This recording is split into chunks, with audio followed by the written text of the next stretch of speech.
Greetings, fellow conquerors, this is darkfireslide, and welcome to another idea group video where I'm going to be talking about innovative ideas today. I'm going to be going over the usefulness of the innovative idea group and talking about what you can do with it, how you're supposed to play it, and my own personal opinion on it.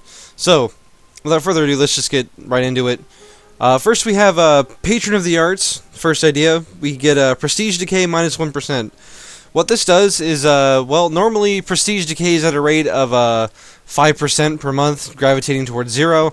This changes it so it becomes a 4% decay, which can help you save a lot of prestige, which in turn slightly affects your morale of armies and navies, mercenary costs, global trade power, yada yada yada, all the nice things that prestige does. So it's nice in that regard, but Prestige provides a lot of minor bonuses to everything, so it isn't really great on its own, unless you already get Prestige from, like, another source. National Ideas can be a good source of this, as well as, I think it's, Religious gives some Prestige, as well as, Influence Ideas. Offensive also gives a pretty decent amount from, land battles. Alright, next we get, Pragmatism, which reduces Mercenary Maintenance by 25%, and, as we all, well, maybe we don't all know, but, Mercenary Maintenance is about double at the start of the game, of what a normal infantryman would be. So, if we consider this, actually, Sweden might get a cheap, Sweden already gets cheaper Mercenary Maintenance, so this is kind of a bad example, actually. Normally it's triple. And as you can see, with a 25% reduction, we're actually down to only about double.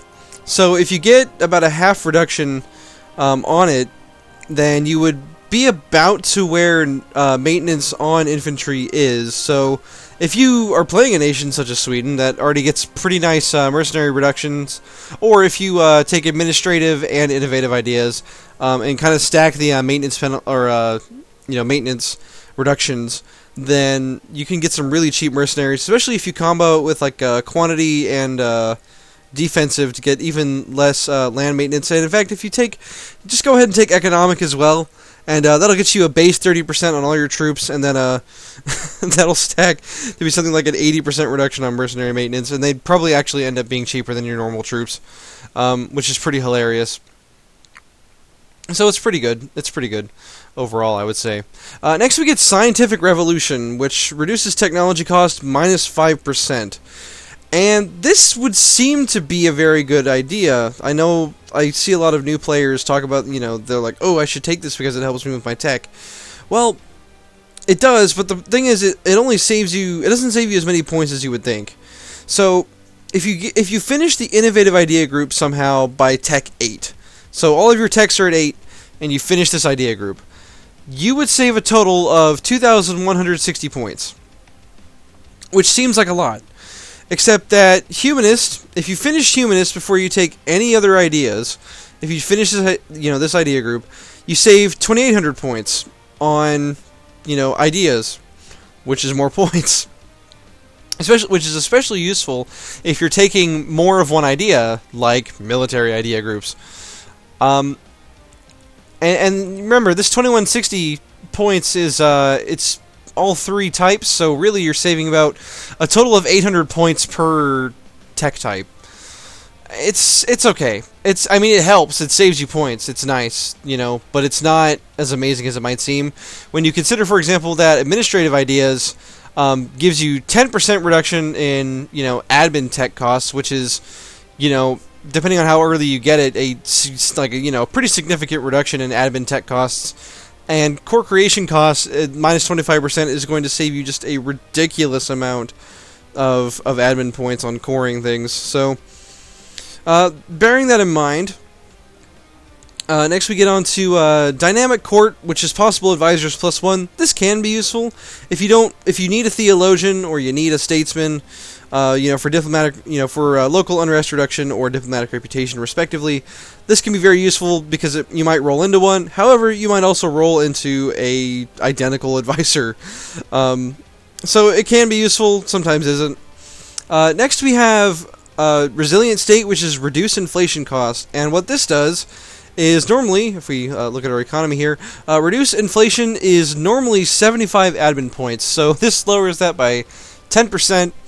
which so then it becomes like, 67 points. It's pretty terrible as far as ideas go.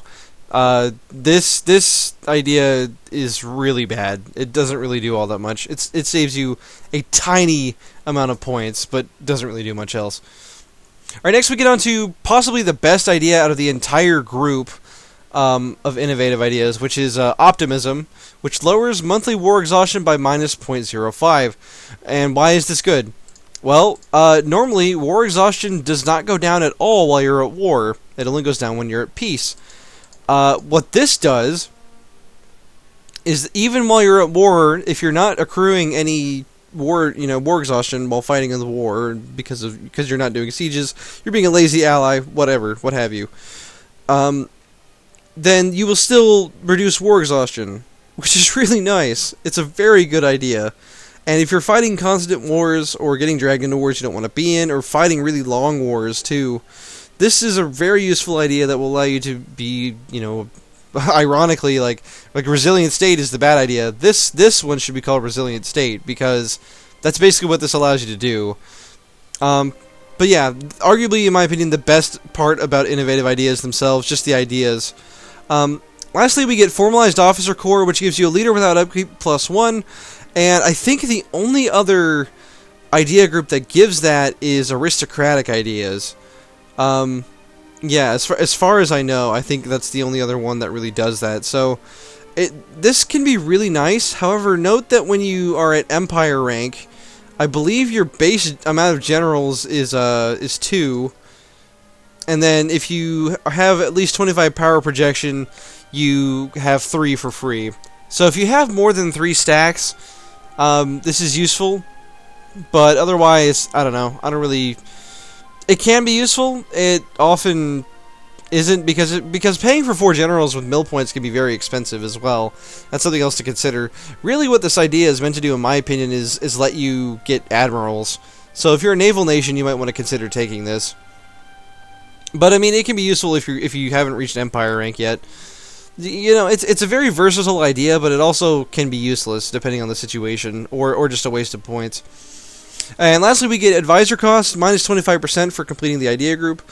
This is obviously very good because advisors can be very expensive, and this will allow you to more easily afford level 2 and 3 advisors, which, in addition to giving you many more Monarch points, are also going to help you a lot when it comes to, getting their good events and having those kinds of things happen. I like this finish, a lot for this idea group. So, what kind of play do you want to do when you're doing innovative ideas? Well, up until Rights of Man, you would probably have wanted to take it anywhere outside of Europe, because your tech costs are so extremely high in the first place. And this is talking about just the idea group. I'll get into the policies in a minute, which I know all of you are anxiously awaiting. But yeah, and definitely you want to combine this, I would say, with administrative ideas, economic ideas, and probably at least defensive, just to reduce mercenary maintenance and get some really darn cheap troops in the process, which is always useful, and can help combat manpower issues, depending on what stage of the game you're in and how strong your economy is. Obviously in Europe you're going to have an easier time of this. And the cheaper advisor's useful for pretty much anyone, I would say, just for getting more points and just saving money in general, which is always nice. And then the other thing about innovative ideas is let's talk about the policies. So naval ideas, I'm not even going to waste my breath on that. Quantity ideas, we get fort maintenance minus 20%, very strong because forts are really expensive. Obviously, though, if you're only using one fort, which happens for a lot of good players these days, I've noticed, then that's not going to be as useful for you. And garrison size goes up. Bear in mind you're paying military points for this, so it's debatable in its quality, but garrison size is going to mean that they're going to have to put more troops on the fort itself to siege it, which can be really troll in the late game. But next we get espionage ideas, which gives foreign spy detection and spy network construction, which is like, okay, who cares? Now, I do like espionage. I do like the revamped espionage, but that's just not a very good policy, because remember, with all policies, you're paying points for it, so it better be good, right? Next we get plutocratic ideas, which gives yearly prestige plus 0.5. Hey, that's a good synergy because we have prestige decay reduction, and it also further reduces advisor costs. Pretty nice. But bear in mind, this is probably a Diplo. No, this has got to be an admin policy on that one. With diplomatic ideas, we get advisor cost minus 10% and diplomatic reputation plus 1. This can be useful, but obviously the advisor costs are probably going to be the more useful of the two, though plus 1 Diplo rep can help you in certain situations. Next we get a surprisingly good policy with aristocratic, which is going to give you production efficiency plus 20%, which in the late game could seriously boost your economy. I'm pretty sure that's an admin idea or policy, but that's really good. And next we get trade ideas, which gives trade efficiency plus 10%. Can be good if you have a lot of trade, and interest per annum minus 1 if you're taking a lot of loans for whatever reason, or about to. You can pop that on, take the loans, and then pop it off later. Next we get with defensive ideas, we get fort maintenance reduction minus 10%, notably worse than quantity, which is literally double as much. And then you get fort defense plus 10%, which means that forts are going to take 10% longer to siege. So if it would normally be a 30-day siege, it's going to be a 33-day siege. Which, if you only have one fort, doesn't really matter, I guess. I digress. Next we have maritime ideas. Who cares? If you're into naval ideas, you look at naval ideas. Next we have offensive ideas. We get modern siege weapons, which gives leader siege plus 1 and siege ability plus 10%. You pop this on, pay some mill points for 10 years, and you can roll a general that has good siege pips, and your soldiers will siege 10% faster. It's pretty good.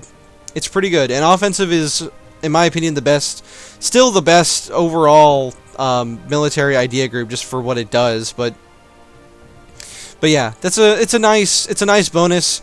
But again, remember, you're paying military points for this, which, again, isn't that much of a problem in Europe in the late game, and hopefully you can pay for more advisors to pay for it.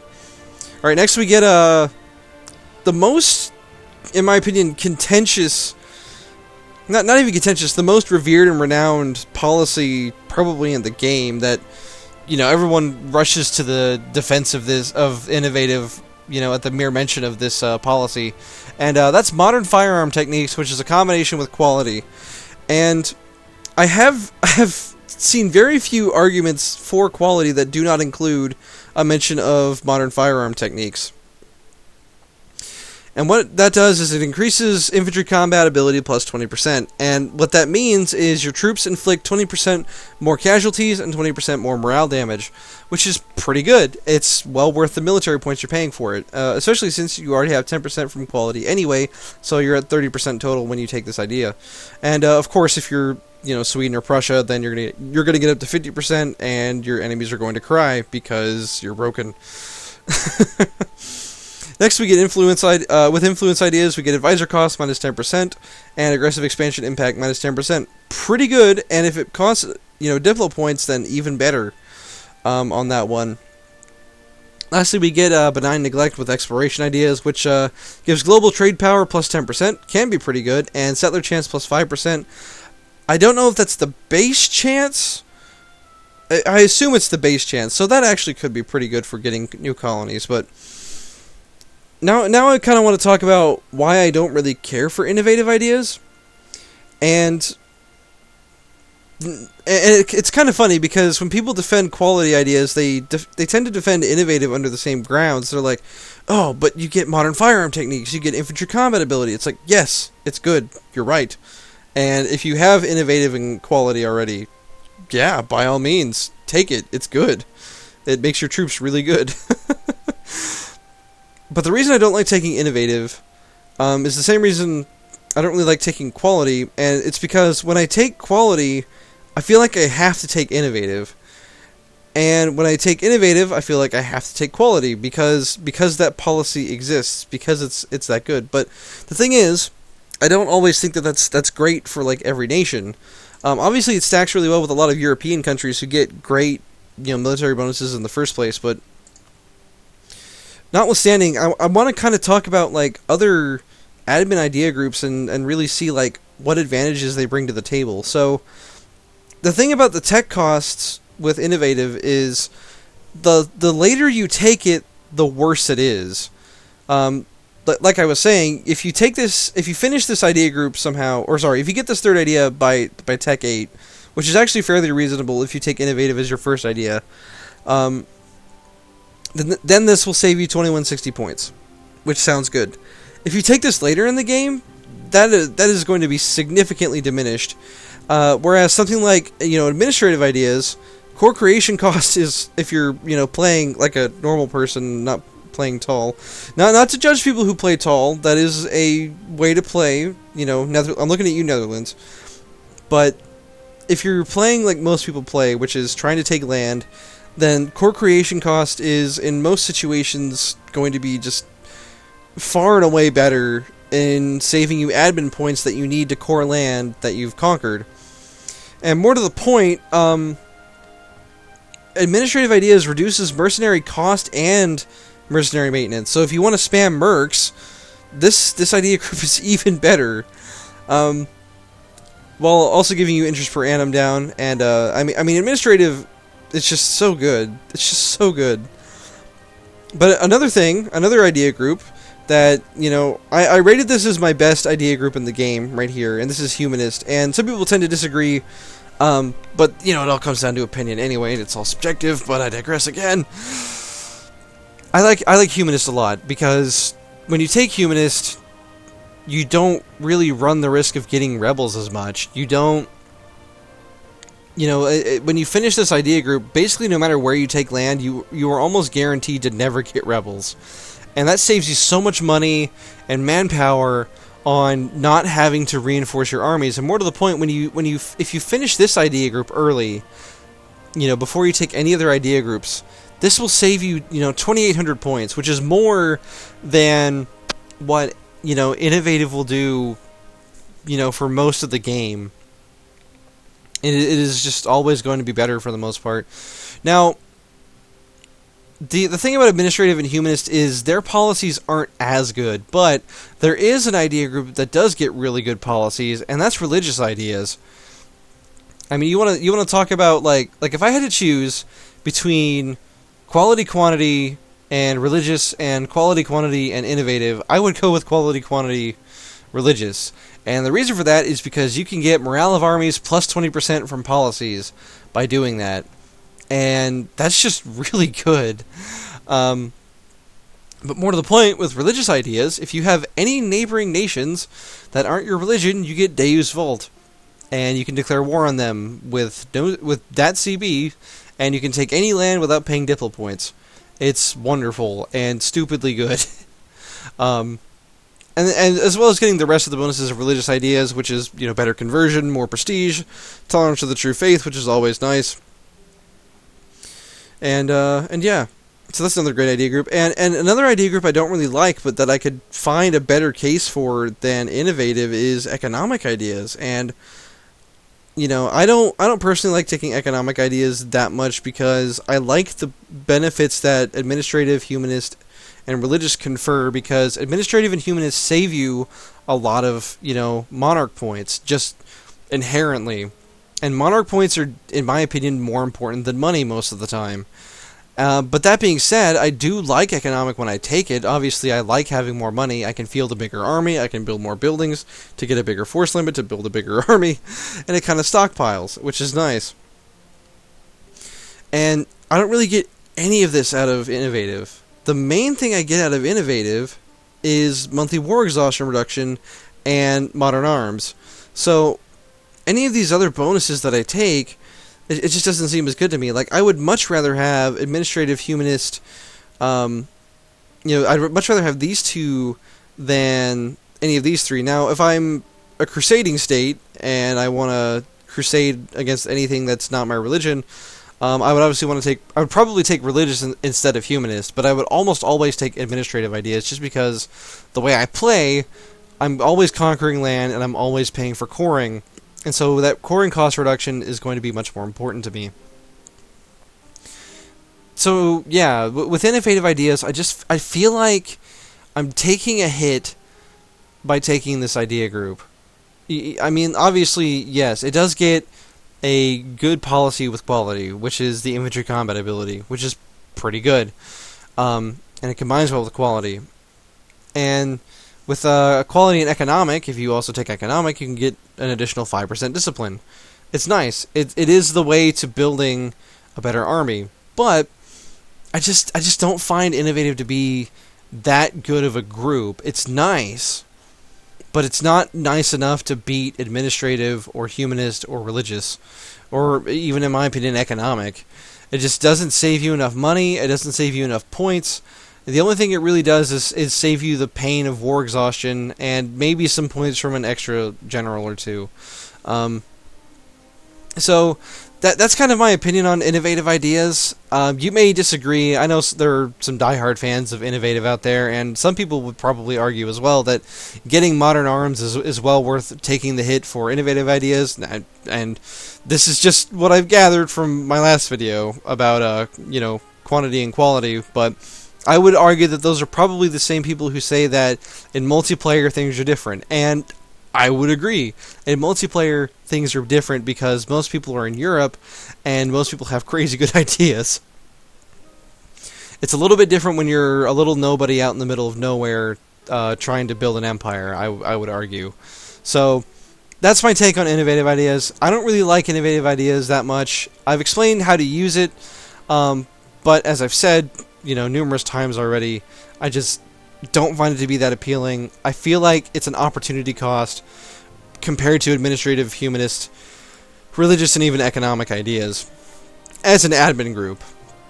So, bearing all that in mind, I hope you found this video to be entertaining or informative. I hope I made my argument fairly clearly, and I hope you learned something. And if you disagree or agree, or just let me know in the comments, let me know what you think.